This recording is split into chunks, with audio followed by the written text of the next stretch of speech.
Kompas Petang kami lanjutkan, saya Sini Permadi. Saudara, sejumlah penerima bantuan iuran BPJS Kesehatan berstatus nonaktif memicu kekhawatiran serius, terutama bagi pasien penyakit kronis. Komunitas Pasien Cuci Darah Indonesia menilai kebijakan ini tak adil, berisiko mengancam nyawa pasien.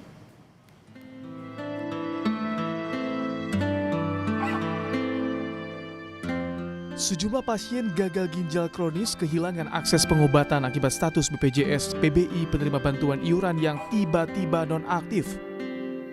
Salah satu pasien yang terdampak adalah Ajat, pedagang es keliling asal Lebak, Banten. Ajat telah menjalani cuci darah selama 11 tahun dengan frekuensi 2 kali seminggu. Status BPJS PBI Ajat mendadak nonaktif saat sedang menjalani proses cuci darah di rumah sakit. Meski status BPJS PBI Ajat kini telah aktif kembali, Ajat sempat terpaksa berpindah ke BPJS Mandiri agar tetap bisa menjalani cuci darah sesuai jadwal. Ke dinas sosial, istri ditolak katanya, ini karena desilnya desil 6 gitu. Katanya, nggak tahu juga, katanya saya udah tergolong orang menengah ke atas gitu kalau udah desil 6 gitu. Jadi katanya kalau mau aktif lagi, harus keadaannya lagi dirawat katanya gitu. Bisa BPJS yang PBI itu bisa seperti biasa lagi gitu. Soalnya kalau saya harus bayar mandiri, kata saya buat sehari-hari aja kadang-kadang susah gitu. Hal serupa juga dialami pasien gagal ginjal di RS Hasri Ainun Abibi di kota Parepare, Sulawesi Selatan. Mereka harus mengaktifkan kembali status BPJS PBI-nya dengan berkoordinasi ke dinas sosial sebelum melakukan cuci darah. Ginjalnya pertama-tama diabetes. Diabetes langsung diperiksa, harus cuci darah sudah. Ini kabarnya sempat ini ya, ada kendala atau gimana sebelumnya, Pak? Ya, BPJS-nya kemarin sempat tidak aktif toh. Cuma kemarin admin di sini kasih info, kasih kabar bilang BPJS-nya tidak aktif. Jadi dikasih kesempatan ngurus kemarin paginya di kantor dinas sosial. Kantor dinas sosial langsung hubungi di BPJS baru bisa aktif. Ketua Umum KPCDI Tony Samosir menegaskan pemutusan BPJS PBI tanpa verifikasi medis dan pemberitahuan dinilai melanggar hak pasien. Tony menilai cuci darah sangat penting bagi kesehatan pasien gagal ginjal sehingga harus mendapat perhatian pemerintah. Kalau hanya karena BPJS-nya nonaktif, berarti pemerintah melanggar konstitusi. Artinya diskriminasi, karena syarat untuk bisa kamu cuci darah harus ada BPJS-nya aktif begitu. Kalau nggak aktif, kamu nggak bisa cuci darah. Lah, yang aktifkan yang nggak aktif dan mengaktifkan itu untuk PBI kan negara. Begitu kira-kira. Berarti negara yang melakukan, yang melanggar konstitusi sendiri. Menteri Sosial Saifullah Yusuf mengingatkan rumah sakit tidak boleh menolak pasien. Dirinya memastikan untuk pasien penyakit kronis yang membutuhkan pelayanan, pihak rumah sakit bisa langsung mengaktifkan kembali kepesertaannya. Yang penyakit-penyakit seperti itu bisa direaktivasi dengan cepat. Ditangani dulu, nanti administrasinya menyusul. Jadi kan kita tidak boleh menolak pasien toh. Kalau ada rumah sakit misalnya BPJS-nya misalnya dicoret, ya dilayani dulu aja, nanti kan bisa diproses. Pemerintah bertanggung jawab. Nah, ini yang saya nggak ngerti aneh, ini udah ada kesepakatan kok dengan BPJS-nya gitu. Sudah kesepakatan dengan Kementerian Kesehatan, dengan BPJS Kesehatan. Dengan pemerintah daerah juga. Mensos menegaskan pemerintah bakal bertanggung jawab atas urusan administrasi pasien BPJS Kesehatan. Tim Liputan Kompas TV. Direktur BPJS Kesehatan Ali Gufron Mukti menjelaskan melalui akun media sosial terkait status peserta BPJS PBI yang nonaktif. Ali Gufron menegaskan BPJS Kesehatan tidak bisa menonaktifkan PBI karena itu adalah kewenangan Kementerian Sosial. Ali Gufron mengingatkan agar warga rutin mengecek status kepesertaan BPJS-nya. Jika tidak aktif, maka bisa melapor ke Dinas Sosial. orang yang biasa PBI tiba-tiba dinonaktifkan. Sebetulnya BPJS bukan yang mengaktifkan atau nonaktifkan sebagai PBI. PBI ditentukan oleh Kementerian Sosial, maka tolonglah cek kepesertaan Anda dengan mudah pakai mobile JKN. Jika Anda merasa berhak, sekali lagi, ini Kementerian Sosial, Anda juga bisa diaktifkan kembali dengan 3 syarat. Syarat pertama, Anda memang masuk PBI untuk periode bulan sebelumnya. Yang kedua, tentu Anda masuk orang yang miskin atau rentan miskin atau rentan yang lain. Yang ketiga, Anda memang membutuhkan emergency pelayanan kesehatan. Nah, untuk itu segera laporlah ke Dinas Sosial dan tentu koordinasi dengan menginformasikan ke BPJS Kesehatan. Sejumlah penerima bantuan iuran BPJS Kesehatan berstatus nonaktif memicu kekhawatiran serius, terutama bagi pasien penyakit kronis. Komunitas Pasien Cuci Darah Indonesia menilai kebijakan ini tak adil, berisiko mengancam nyawa pasien. Selengkapnya kita berbincang dengan Ketua Umum Komunitas Pasien Cuci Darah Indonesia, Tony Richard Samosir, dan anggota Komisi 9 Fraksi Partai Nasdem Nur Hadi. Selamat petang semuanya. Ya, selamat petang. Saya ke Pak Tony dulu. Pak Tony, sebenarnya kan memang sudah ada langkah-langkah reaktivasi yang dijelaskan oleh BPJS Kesehatan, tapi temuan di lapangan seperti apa sejauh ini?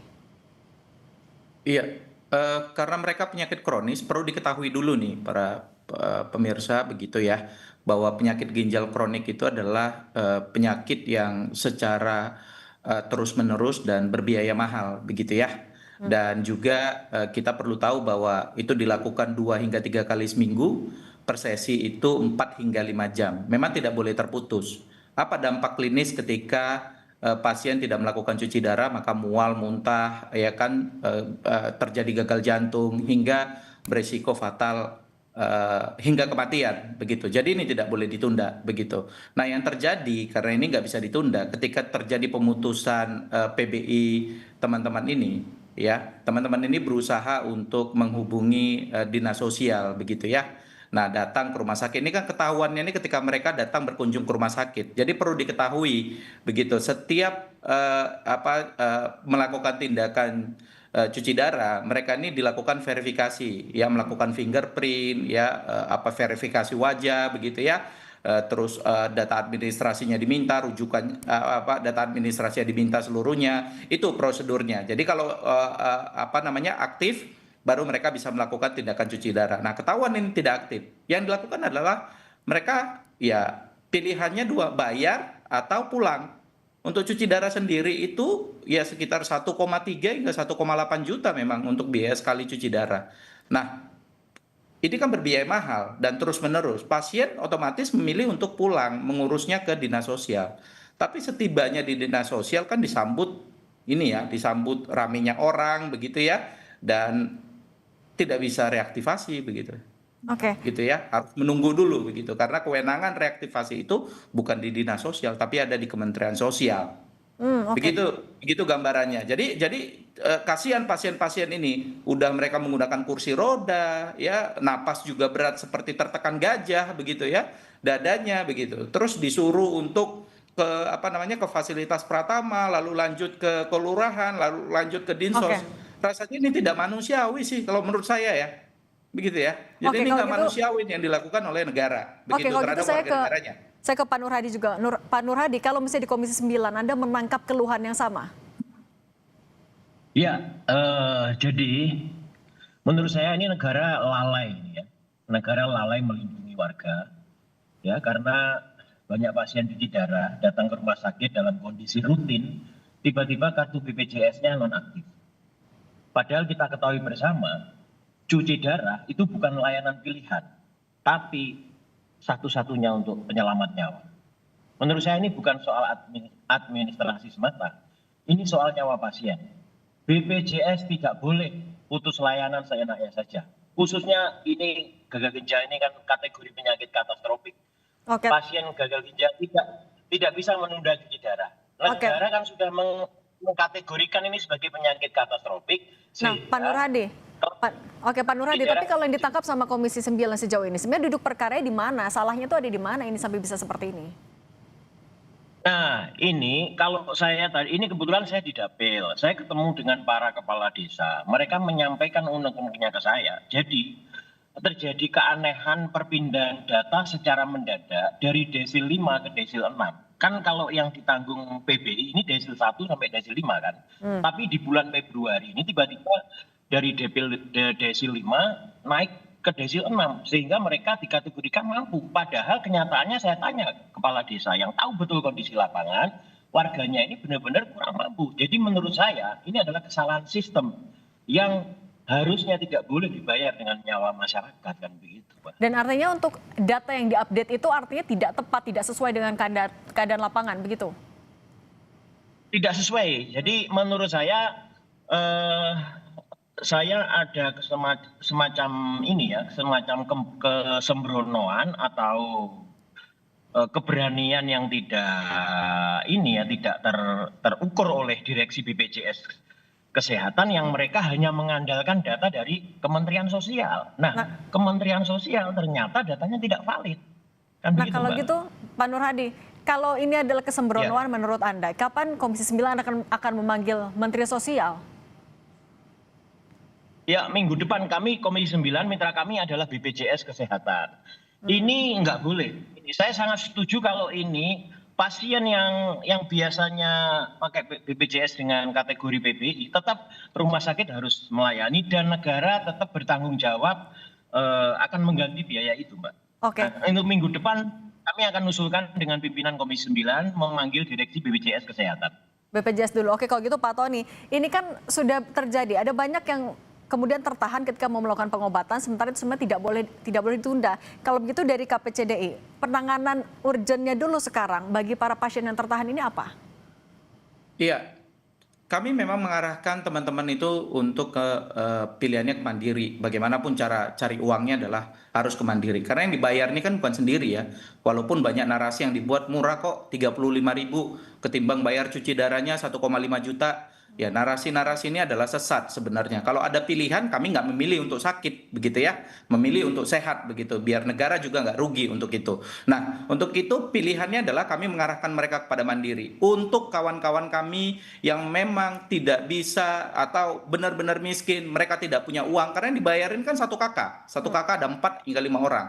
Maka KPCDI yang menalangin dulu untuk 1 bulan ini sambil menunggu verifikasi yang dilakukan oleh Dinas Sosial dan Kementerian Sosial. Sebenarnya gampang ini, statement-statement liar yang yang menurut saya narasi yang dibangun oleh Kementerian Sosial juga tidak elok dilihat begitu ya. BPJS rumah sakit tidak boleh menolak. Benar. Rumah sakit memang tidak boleh menolak secara konstitusi, iya betul. Tetapi secara praktik lapangan rumah sakit butuh kepastian hukum dalam pembiayaan kesehatan individual masyarakatnya begitu. Kita dijamin oleh PBI begitu. Kalau nggak ada jaminan, mereka juga nggak mau. Siapa yang mau menanggung? Ya, Kemensos keluarin SK aja atau Kementerian Kesehatan keluarin SK aja bahwa itu semua dijamin. Baru mereka jalan. Kalau tidak ada jaminan siapa? Ya, kepastian dan jaminan itu yang diperlukan oleh para pasien dan ditunggu juga Pak Nurhadi ketika Mensos juga dipanggil beserta juga dengan Direktur BPJS Kesehatan. Terima kasih Pak Nurhadi dan juga Pak Tony Samosir sudah berbagi bersama kami. Pak Presiden, Pak Prabowo segera panggil saja itu. Mendorong anggaran ini juga jadi fokus dari pemerintah pusat. Pak Nurhadi dan Pak Tony Samosir, terima kasih sudah berbagi bersama kami. Saya selalu. Saudara